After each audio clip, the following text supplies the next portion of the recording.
Polaris by H.P. Lovecraft, published in 1920 in The Philosopher. Into the north window of my chamber glows the pole star with uncanny light. All through the long, hellish hours of blackness it shines there. And in the autumn of the year, when the winds from the north curse and whine, and the red-leafed trees of the swamp mutter things to one another in the small hours of the morning under the horned waning moon, I sit by the casement and watch that star. Down from the heights reels the glittering Cassiopeia as the hours wear on, while Charles Wayne lumbers up from behind the vapor-soaked swamp trees that sway in the night wind.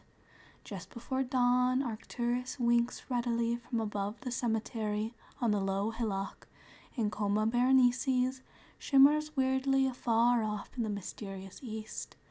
But still, the pole star leers down from the same place in the black vault, winking hideously like an insane watching eye which strives to convey some strange message, yet recalls nothing save that it once had a message to convey. Sometimes, when it is cloudy, I can sleep.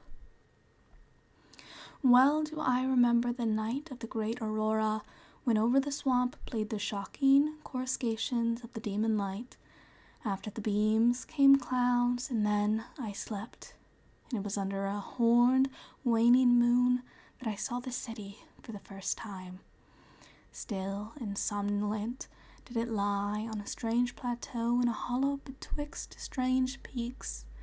Of ghastly marble were its walls and its towers, its columns, domes, and pavements. In the marble streets were marble pillars, the upper parts of which were carven into the images of grave, bearded men.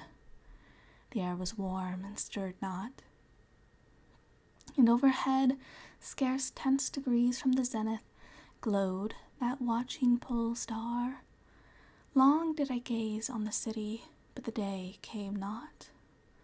When the red Aldebaran, which blinked low in the sky but never set, had crawled a quarter of the way around the horizon, I saw light in motion in the houses and the streets.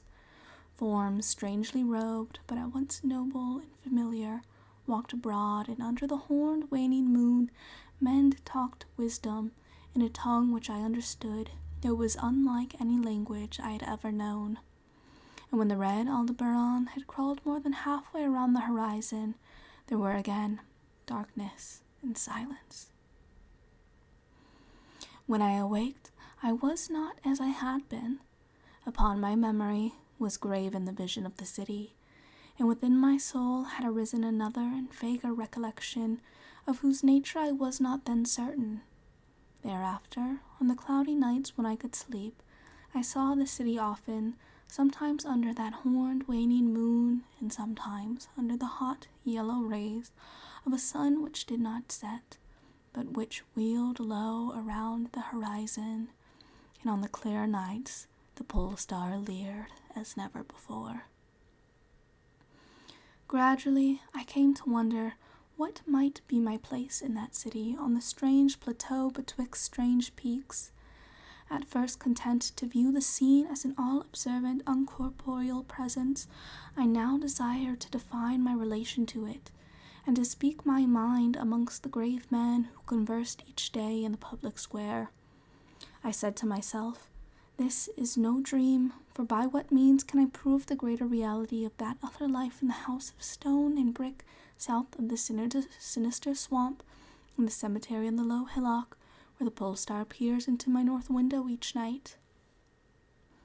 One night, as I listened to the discourse in the large square containing many statues, I felt a change, and perceived that I had at last a bodily form. Nor was I a stranger in the streets of Alatho, which lies on the plateau of Sarkis betwixt the peaks Naughton and Cataphonic. It was my friend Alos who spoke, and his speech was one that pleased my soul, for it was the speech of a true man and patriot. That night had the news come of Dicos' fall, and of the advance of the Anutos, squat, hellish yellow fiends who 5 years ago had appeared out of the unknown west to ravage the confines of our kingdom. and finally to besiege our towns. Having taken the fortified places at the foot of the mountains, their way now lay open to the plateau, unless every citizen could resist with the strength of 10 men.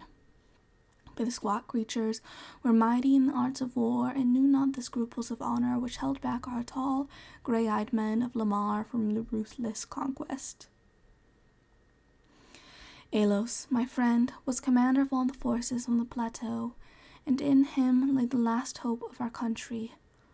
On this occasion he spoke of the perils to be faced and exhorted the men of Alatho, bravest of the Lamarians, to sustain the traditions of their ancestors, who, when forced to move southward from Zabna before the advance of the great ice sheet, even as our descendants must some day flee from the land of Lamar, valiantly and victoriously swept aside the hairy long-armed cannibal Nofex that stood in their way. To me, Alos denied a warrior's part, for I was feeble and given to strange faintings when subjected to stress and hardships. But my eyes were the keenest in the city. Despite the long hours I gave each day to the study of the Narcotic manuscripts and the wisdom of the Zobnabarian fathers. So my friend, desiring not to doom me to inaction, rewarded me with that duty which was second to nothing in importance. To the watchtower of Thapnan he sent me, there to serve as the eyes of our army. Should the Anutos attempt to gain the citadel by the narrow pass behind the Peak Knowlton, and thereby surprise the garrison, I was to give the signal of fire which would warn the waiting soldiers and save the town from immediate disaster. Alone I mounted the tower, for every man of stout body was needed in the passes below. My brain was sore, dazed with excitement and fatigue, for I had not slept in many days. Yet was my purpose firm, for I loved my native land of Lamar and the marble city of Alatho that lies betwixt the peaks of Naughton and Cataphonic. But as I stood in the tower's topmost chamber, I beheld the horn waning moon, red and sinister, quivering through the vapors that hovered over the distant valley of Banoff, and through an opening in the roof glittered the pale pole star, fluttering as if alive, and leering like a fiend and tempter. Methought its spirit whispered evil counsel, soothing me to traitorous somnolence with a damnable rhythmical promise which it repeated over and over. Slumber, watcher, till the spheres, 26,000 years, have revolved, and I return to the spot where now I burn. Other stars anon shall rise to the axis of the skies, stars that soothe and stars that bless with a sweet forgetfulness. Only when my round is over shall the past disturb thy door. Vainly did I struggle with my drowsiness, seeking to connect these strange words with some lore of the skies which I had learnt from the Narcotic manuscripts. My head, heavy and reeling, drooped to my breast, and when next I looked up it was in a dream, with the pole star grinning at me through a window from over the horrible swaying trees of a dream swamp, and I am still dreaming. In my shame and despair, I sometimes scream frantically, begging the dream creatures around me to waken me ere the Anutos steal up the pass behind the Peak Knowlton and take the citadel by surprise. But these creatures are demons, for they laugh at me and tell me I am not dreaming. They mock me whilst I sleep, and whilst the squat yellow foe may be creeping silently upon us, I have failed in my duty and betrayed the marble city of Olatho. I have proven false to Alos, my friend and commander, but still these shadows of my dream deride me. They say there is no land of Lamar, save in my nocturnal imaginings, that in those realms where the pole star shines high, and the red Aldebaran crawls low around the horizon, there has been naught save ice and snow for thousands of years, and never a man save squat yellow creatures, blighted by the cold, whom they call Eskimo. And as I writhe in my guilty agony, frantic to save the city whose peril every moment grows, and vainly striving to shake off this unnatural dream of a house of stone and brick south of a sinister swamp and a cemetery on a low hillock, the pole star, evil and monstrous, leers down from the black vault, winking hideously like an insane watching eye which strives to convey some strange message, yet recalls nothing, save that it once had a message to convey.